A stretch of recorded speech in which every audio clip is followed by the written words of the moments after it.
여러분 안녕하십니까? CJB 아침 뉴스입니다. 국회 차원에서 제천 화재 참사의 진상을 밝히겠다고 요란을 떨더니 이번에도 역시나였습니다. 진상조사는 고사하고 철거 작업 시작 전에 현장 방문도 물 건너간 것으로 보입니다. 이태형 기자가 취재했습니다. 화재 참사가 난 건물 주변으로 작업 발판이 설치됐습니다.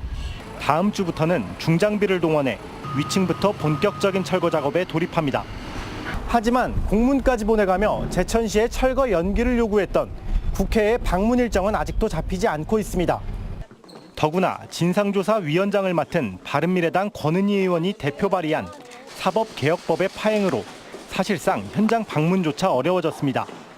거대 양당의 또 대결 구도라든지 이런 것 때문에 일정 잡기가 생각보다 좀 어려운 상황입니다. 국회의 아니면 말고식의 일처리 탓에 결국 철거 작업만 늦어졌습니다. 그런 부분에 대해서는 신경을 많이 썼었고 합리적인 방법을 통해 가지고 처리를 하려고 했었는데 그런 식으로 계속 이렇게 이어지다 보니까 국회 차원의 진상규명에 한가닥 희망을 걸었던 유족들은 또다시 상처를 받았습니다. 이런 가운데 유족들은 제천시가 철거 전 상황을 기록한 영상자료를 토대로 남아 국회가 진상조사에 나서줄 것을 희망하고 있습니다. CJB 뉴스 이태현입니다. 청주시 팀장급 공무원들이 업자와 해외 골프 여행을 다녀왔고 이 업자가 수십 건의 공사를 수의계약으로 수주했다는 소식 전해드렸었죠. 그런데 청주시가 해당 공무원들을 뇌물수수 혐의로 경찰에 고발한 이후에도 이상한 수의계약은 계속됐습니다. 박수범 프로듀서가 취재했습니다. 청주시 농업기술센터입니다. 주차장 한켠에 공사를 급하게 마무리하는 흔적이 보입니다. 지하수의 흐름을 측정하는 장치로 인근 도서관에서 옮겨온 겁니다. 이 공사는 청주시 공무원들과 동남아 골프 여행을 함께 다녀온 업체에서 시공했습니다. 문제는 수의계약으로 이루어진 이 공사의 계약 시점입니다. 계약이 체결된 올 3월 15일은 뇌물수수 혐의로 경찰 조사가 한창 진행 중이던 시기입니다. 하지만 공사를 발주한 청주시 담당 부서에서는 그런 사실을 몰랐다는 입장입니다. 이 업체가 1월 달에 고발이 됐는데 그거는 전혀 몰랐어요, 제가. 아 그래요? 전혀 몰랐고 시에서 고발한 거야? 저희들도 이번에 좀 신문에 나와서 그때 알았지. 그 업체가 여기 가끔 들어오거든요. 청주시의 고발 이후 이 업체가 따낸 수의계약이 3건이나 됩니다. 올 2월 15일 수의계약한 남이미원 농업용 관정공사, 2월 26일에 계약한 강내면 수도보수공사, 3월 15일 계약한 가경동 지하수 관측망 이전 설치공사 등입니다. 알겠었으면 여기서 또 안 줬죠. 금액이 크고 작고 떠나서 만약 그런 문제 있는 업체면 그렇죠. 뇌물수수 혐의로 수사 중인 업체에 계속해서 수의계약이 이루어진 것에 대해 여러 가지 의혹을 낳고 있습니다. 청주청원이 통합된 후에 공무원 수 증가에 따른 그 감사 시스템이 제대로 작동하지 않았기 때문에 이제 그렇다는 원인을 이야기할 수 있고요. 공직사회에 대한 불신을 해소할 특단의 대책이 필요한 상황입니다. CJB 뉴스 박수범입니다. 주 52시간제 적용이 임박한 버스업계가 운전기사를 구하지 못해 초비상에 걸렸습니다. 회사별로 많게는 수십 명을 추가로 고용해야 하는데 현실은 인력 유출이 심하다 보니 현재 인원을 유지하는 것조차 쉽지 않다고 합니다. 노선 버스업계 상황을 조상우 기자가 취재했습니다. 이 시외버스 회사는 현재 운전자를 106명 고용하고 있는데 주 52시간 체제가 되면 최소 19명이 부족해집니다. 하지만 기사 확보가 어려워 청주, 제천, 동서울 구인사 등 13개 노선을 이미 감축했습니다. 저희가 기사 수급이 어렵고 또 수입이 창출되지 않아서 지금 그렇게 하지 않으면 경영에 어려움이 있습니다. 노선버스가 특례 업종에서 제외되면서 충북에서는 22개 시외, 시내, 농어촌 버스 중 300인 이상인 우진교통은 오는 7월부터 나머지 21개사는 내년 1월 1일부터 주 52시간제가 시행됩니다. 충북버스운송사업조합이 집계한 운전자 부족 인원은 시외버스가 현재 인원 439명의 35%인 154명, 시내 농어촌 버스는 현 인원의 16%인 116명에 이릅니다. 기사 수급을 위해 충청북도는 올해 60명 규모의 노선버스 기사 양성 교육을 시작했습니다. 하지만 이 정도 대책 갖고는 부족한 기사를 추가로 확보하는 건 고사하고 빠져나가는 인력을 메우는 것조차 역부족인 게 현실입니다. 충북의 경우 교통공사 형태로 운영되는 세종시와 상대적으로 처우가 좋은 경기도 회사로 이직하는 기사들이 속출하고 있기 때문입니다. 버스업계는 현실적으로 비수익 노선을 감축하는 것 외에 다른 대안이 없다며 대책 마련을 촉구하고 있습니다. 이용객들한테 피해가 최소화될 수 있도록 최선을 다하려고 노력은 하고는 있는데 나중에는 어쨌든 이용객들한테 불편이 초래될 수밖에 없겠죠. 그게 이제 아마 최종적인 문제가 아닌가 이런 생각을 하네요. 비수익 노선이 본격 감축되면 버스가 꼭 필요한 시외곽과 농촌 지역 주민들이 직접적인 피해를 입게 돼 파장이 만만치 않을 것으로 예상됩니다. CJB 뉴스 조상우입니다. 오늘 근로자의 날을 맞아 열리는 2019 세계 노동절 대회 거리 행진으로 청주 도심 일부 도로가 통제됩니다.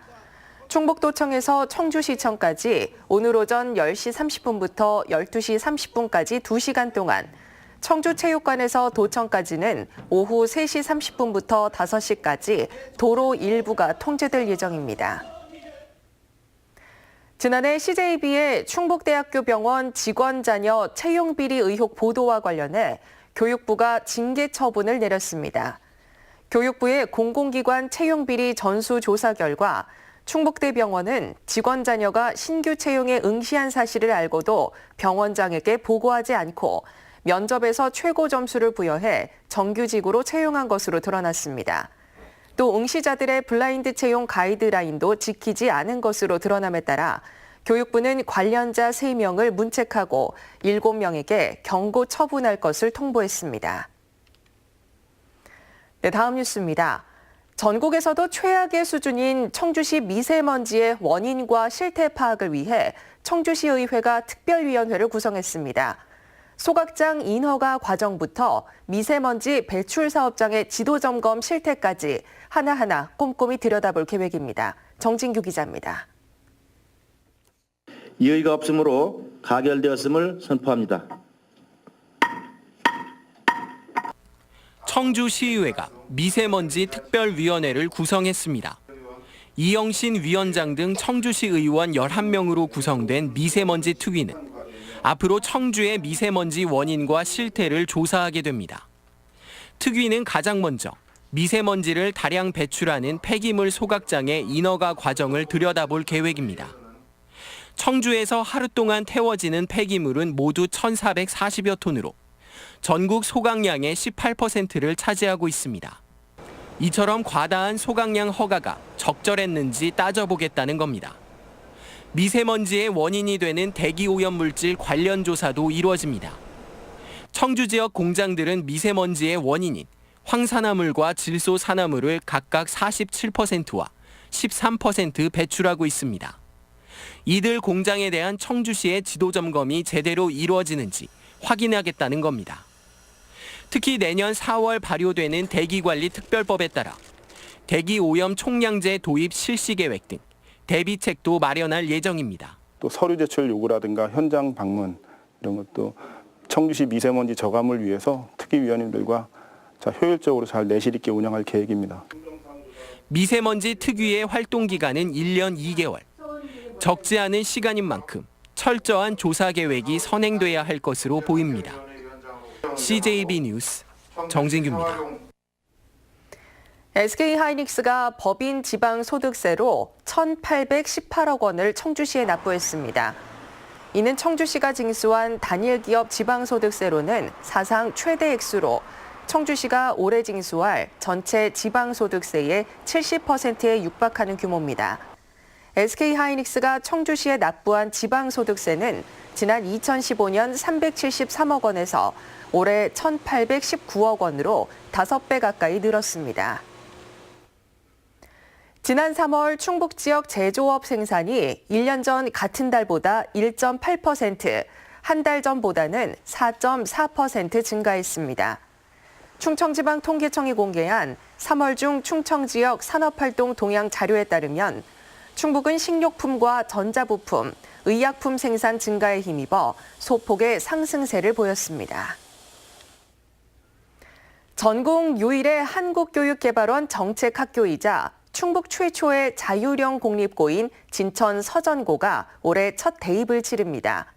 모두의 기대와 바람대로 새로운 충북형 공교육의 모델을 제시할 수 있을지 관심이 모아지고 있습니다. 조용관 기자입니다. 2층과 4층을 잇는 널따란 나무 의자에서는 각종 전시와 공연이 열리고 건물 한가운데로는 채광창을 통해 환한 햇볕이 내리쬐입니다. 무덤식으로 책상에 배열된 교실 안과 복도 특별실에서는 토론이 활발합니다. 저와는 다른 생각이잖아요. 그런 생각을 들음으로써도 이제 좀 생각하는 수준이 좀 넓어졌다 해야 되나? 2017년 자율형 공립고로 개교한 서전고는 학생 중심의 자율적 방식으로 학사를 운영하고 있습니다. 50개의 선택 과목을 개설해 학생의 선택권을 넓혔고 대안학교에서나 볼 수 있던 텃밭과 숲 가꾸기 등의 노작 수업도 정규 교과에 포함시켰습니다. 생태환경 교육을 중요하게 생각해서 아이들한테 그런 마인드를 길러줘야 앞으로 지속 가능하게 살아가는데 기본 소양 베이스로 가르쳐야 된다. 서전고에는 야간 자습과 보충 수업이 없고 수업 시작과 끝을 알리는 종소리도 들리지 않습니다. 도교육청이 충청북도가 추진했던 자립형 사립고의 대항마로 제시했던 서전고가 올해 말 첫 대입을 치릅니다. 저희들이 지금 추진하고 있는 이런 수업 혁신이라든가 또는 역량 중심의 교육 과정이라든가 이런 부분들이 그렇게 나쁜 성과를 내리라고는 생각하지 않습니다. 그래서 첫 성적표에 따라 서전고가 새로운 공교육의 모델로서 기반을 다질지 아니면 지역의 일반고가 하나 더 드는 효과에 그칠지 그 결과가 곧 개봉됩니다. CJB 뉴스 조윤광입니다.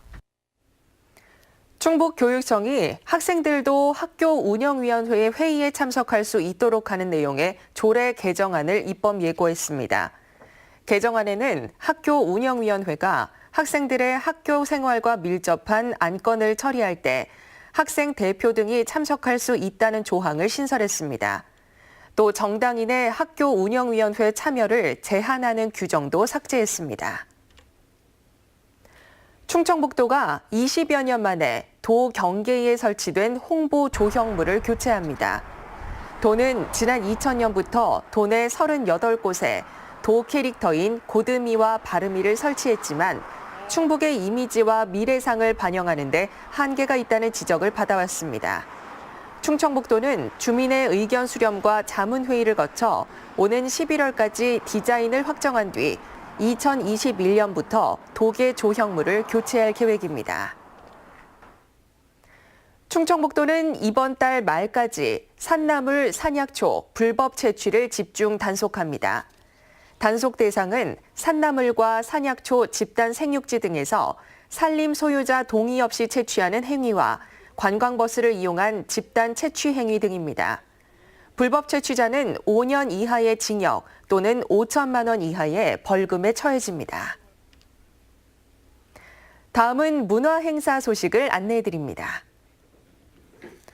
서울에서는 3.1혁명, 대한민국 100년을 기념하는 우당 이희영, 심산 김창숙, 단재 신채호 3인 특별전, 베이징 독립운동의 새 불꽃이 내일 오후 3시 서울 서대문 형무소 역사관에서 열립니다.